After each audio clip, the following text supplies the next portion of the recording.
Le Congo, ce n'est pas seulement la musique, ni les danses que tu vois. Ce qu'on ne te dit pas, c'est que le Congo, c'est ton smartphone, c'est l'évolution de la technologie. Le Congo, c'est tes bijoux, ton ordinateur, la voiture du futur. Le Congo, c'est le monument de ton pays, c'est la richesse que ton pays n'a pas. Pourtant, visiblement, il est plus riche que le Congo. Ce qu'on n'ose jamais te dire, c'est qu'à chaque fois que tu tiens ton téléphone entre tes mains, c'est le sang d'un Congolais que tu tiens. Entre 4 et 9 millions de morts depuis 1993. Certains vont même bien au-delà de ces chiffres jusqu'à parler de 12 millions de morts. Un génocide incontestable selon l'ONU et pourtant un génocide dont certains n'ont probablement jamais entendu parler. Derrière ton jeu vidéo, derrière toute avancée technologique, se cache une guerre.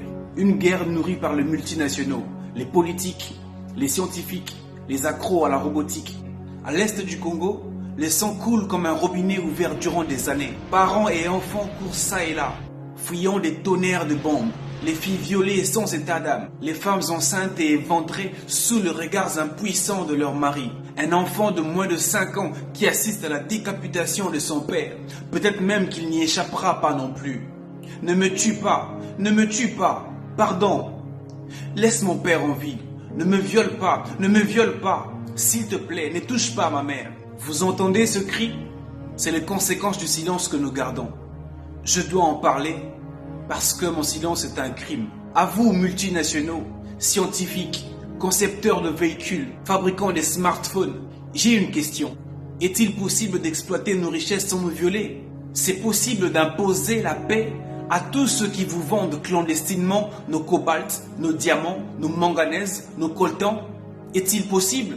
À nous, peuple africain. Le Congo est le cœur de notre continent. Dire non à ce qui se passe au Congo, c'est dire oui à la vraie indépendance. À vous, citoyens du monde, dire non à ce qui se passe au Congo, c'est dire oui à la paix. C'est donner la vie à la terre qui vous donne la joie. Je dois en parler parce que mon silence est un crime.